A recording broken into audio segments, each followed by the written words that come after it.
In the remote region of the Ozark Mountains in Missouri, there exists a story known to few and told by even fewer. Generations of families lived in isolation within deep valleys and dense, sun-blocking forests, creating a world of their own with its own rules. The first documentation of the Whitaker Sisters case came in 1978 from the rural doctor, Dr. Robert Lon. Born between 1932 and 1937, Elenina, Margaret, and Ruth were the daughters of first-degree cousins, who themselves descended from a family line with centuries of marriages between relatives. In his medical diary, now preserved at the University of Missouri, Dr. Lon wrote, "When I first visited that property, I noticed something peculiar. The curtains remained closed even during the day. I was received by the older brother, Thomas, the only one apparently without visible deformities. What the doctor discovered inside that isolated house would haunt him for the rest of his career. Severe facial deformities afflicted the three sisters, with misaligned jaws, asymmetrical eyes, cranial malformations, and extreme dental problems. Even more striking was that they all wore handmade cloth masks, even inside the home, even in the presence of their own family. Elenina, the oldest, was the one who first removed her mask so I could examine her," Lon said. "The reflection of pain in her eyes when she realized my initial reaction remains with me to this day." That the Whitaker sisters suffered from mandibulofacial dysostosis was revealed by medical analysis, a rare genetic condition typically associated with Treacher-Collins syndrome, but with manifestations made particularly severe due to successive consanguineous marriages. Later surveys of parish records and local censuses confirmed at least 7 generations of cousin marriages within the family. The outside world remained ignorant of the sisters' existence until 1983, when a brief mention in a regional medical newspaper caught the scientific community's attention. Any public exposure, however, was consistently refused by the family, who protected the sisters from social scrutiny. The story of the Whitaker sisters is not an isolated case. On the contrary, it represents a broader phenomenon in America's isolated rural communities. Their geographical, cultural, and religious isolation created conditions where consanguineous marriage practices persisted long after they were widely abandoned elsewhere. Check now if you are already subscribed to this channel. Rarely are cases like the Whitaker sisters documented with this depth, and our research brings to light stories that society prefers to forget. To understand fully the drama of these women who hid their faces behind masks, we must understand the science behind their condition. Consanguinity itself does not create new genetic mutations, explains Dr. James Warren, a geneticist at the University of Columbia who studied similar cases in 1992. What it does is increase the chance that harmful recessive genes, which would usually remain dormant for generations, manifest when the same genetic variant is inherited from both parents. An extraordinary concentration of deleterious recessive alleles was revealed by later genetic analyses in the specific case of the Whitaker sisters, a perfect genetic storm that resulted in the severe deformities that afflicted them. Preserved in the State Historic Archive, the medical records of Shannon County, Missouri, show that between 1920 and 1970, the incidence of congenital defects in this region was 47% higher than the national average. A 1965 public health report, which remained classified for decades due to concerns about stigmatizing the community, documented clusters of congenital malformations in specific families. The communities of the Ozark Mountains have developed a triple isolation, explains anthropologist Dr. Sarah Mackenzie, who has studied the region for 2 decades. First, geographic insulation with rugged terrain and precarious roads. Second, cultural isolation with a deep distrust of outsiders. Third, genetic isolation with a limited group of potential partners. This isolation was not accidental. Historical records show that many of these families deliberately fled the scrutiny of wider society. The Whitakers, for example, were descendants of settlers who chose remote lands deliberately in the 1830s to avoid religious persecution. Marriage practices that favored unions within the same family circle were developed by the community, often justified by particular religious interpretations and the need to keep the land within the family. Local church documents from 1875 show a local pastor defending marriages between cousins as blessed by the Lord to maintain the purity of the lineage. When Elenina Whitaker was 20 years old in 1952, An itinerant doctor offered surgical treatment to alleviate her deformities. The family refused. According to Dr. Lon's report, they saw the girl's condition not as a disease but as a divine trial to be borne with dignity. The masks emerged as a practical solution. Initially made by the girl's mother and later by themselves, the masks were carefully sewn from dark fabrics, covering most of the face with openings only for the eyes. Rare photographs preserved in Dr. Lon's medical archive show that the masks were surprisingly elaborate, with embroidered details that suggested an idealized face. The paradoxical tragedy is that the same isolation that contributed to their condition also protected them from the cruel social scrutiny they would certainly have faced in the outside world.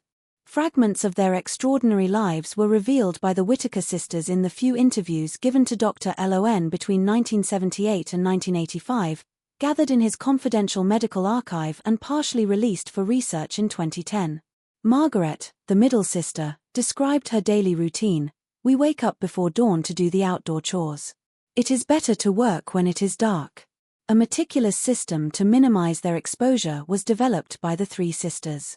They cultivated a garden in the back of the property, surrounded by tall trees, and raised chickens and goats, animals that, according to them, did not care about appearances. All interactions with the outside world were handled by their brother Thomas, shopping in town, negotiations, bank affairs. "Ellen was the best seamstress I've ever met," said an elderly neighbor in 1992 who had occasionally exchanged eggs for embroidery with the family. "I never saw her face, but her hands created true works of art."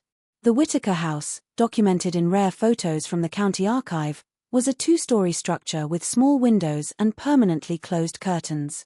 The interior, according to descriptions, was surprisingly organized and clean, with mirrors notably absent. Photographs of distant ancestors from generations prior to the severe deformities adorned the living room walls. A detailed diary was kept by Ruth, the youngest sister, partially preserved in the archives of the Missouri Historical Society. In a 1965 entry, she wrote, "Today I observed my reflection in the well water.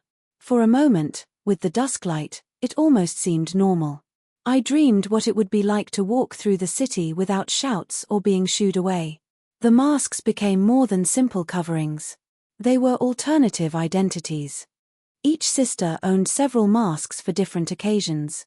Eleanor, the most skilled with a needle and thread, created masks with subtly different expressions, one with a slight smile for special days, another more neutral for everyday life. "The most extraordinary thing," wrote Dr. Lon, "is that even when alone at home, they rarely remove the masks. Margaret explained to me that they have become so accustomed to wearing them that they feel naked without them. That the sisters seem to have developed an elaborate body language to compensate for their limited facial expression was reported by the few visitors who entered the house, especially Dr. Lon and occasionally the local pastor. Hand gestures, head tilts, and variations in posture communicated emotions that their covered faces could not express. Medical records show that, in addition to facial deformities, the sisters suffered from secondary health problems. Eleanor had severe scoliosis, Margaret presented with progressive hearing loss, and Ruth suffered from chronic breathing problems, all characteristics consistent with syndromes associated with prolonged consanguinity. If you too feel the weight of this story, comment now. Behind each mask, there is a soul that longs for dignity. The lives of these women remind us that acceptance and compassion are gifts many have never known. Though extraordinary, the story of the Whitaker sisters is not unique. At least 27 family centers in the Americas with similar patterns of genetic isolation and high rates of consanguineous marriages resulting in clusters of severe genetic conditions were identified by research conducted by the Institute of Human Genetics at Johns Hopkins University between 1985 and 1997. In 1976, medical anthropologist Dr. Eduardo documented the case of the veiled women of the Muñoz family in an isolated community in the mountains of Chihuahua, Mexico. 5 women from the same extensive family had facial deformities similar to the Whitaker sisters and adopted similar practices of concealment. Dr. Eduardo noted, "The masks have become part of their cultural identity, transforming a need into a tradition." In the Appalachian region, which extends across several Eastern American states, The study of health in isolated communities conducted between 1970 and 1982 identified multiple cases of congenital malformations in communities with high rates of endogamy. Controversial at the time for its ethical and social implications, the study remained partially confidential until 2005. Documented cases in the Melungeon community, an isolated triracial population of the Appalachians, were found in Hancock County, Tennessee. The rural doctor Dr. William Kennedy registered in 1963, "I found 4 adult women using permanent veils, all from the same family lineage. Local residents respect their privacy, but outsiders often react with cruelty." In Nova Scotia, Canada, the small community of Fishers Harbour held the case of the Whitaker Sisters, descendants of Scottish settlers who arrived in 1820 and remained extremely isolated. The 3 sisters, born in the 1940s, had severe facial deformities due to multiple generations of marriages between cousins. Parish records confirm 7 marriages between first-degree cousins in just 3 generations. The isolation of these communities was not only geographical but also informational. A review of medical records from the Appalachian region carried out by Dr. Harold Mitchell in 1988 revealed that basic information on genetic risks associated with consanguineous marriages rarely reached these isolated communities. When it did arrive, it was often disregarded as external interference in established traditions.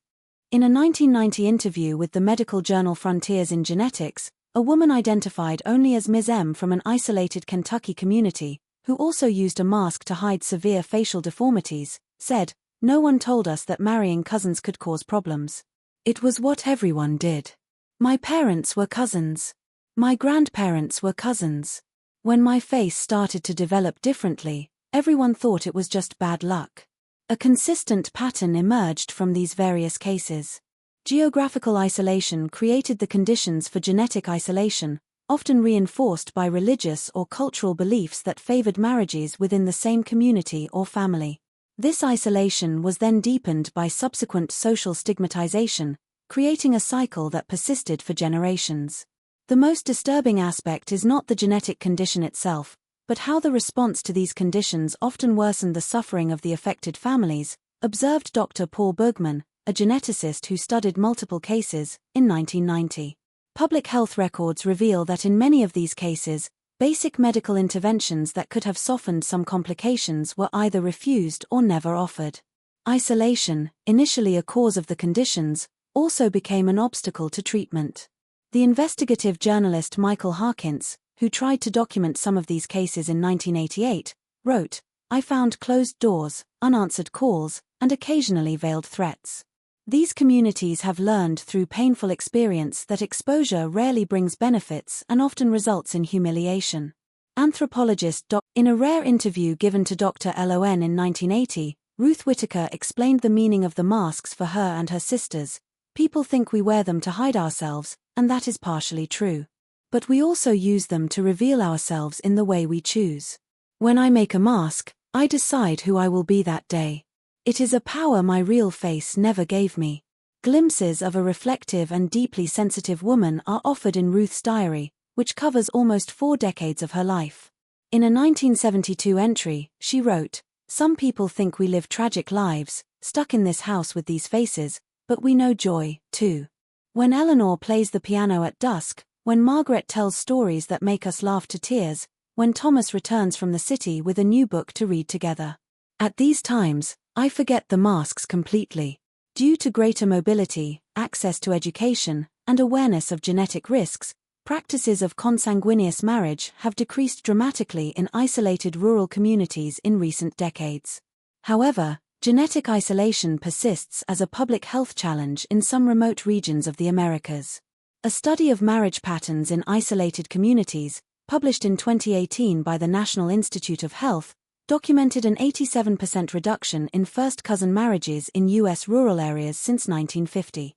However, the same study identified pockets where endogamic practices persist, especially in communities with strong religious or cultural isolation. The stories of the women who lived behind masks remind us of the lasting power of social stigma and the extraordinary human resistance in the face of adversity.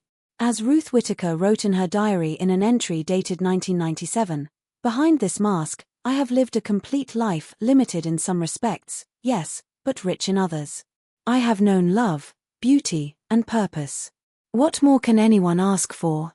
If you have watched this far, it is because you liked this story. Leave a comment saying, "I watched here," so I can get to know you and know who really follows the channel. Don't forget to subscribe to learn more stories like this, stories that reveal forgotten aspects of our shared humanity. Leave your like to support this work of historical documentation and share it with someone who values understanding human experience in all its complexity.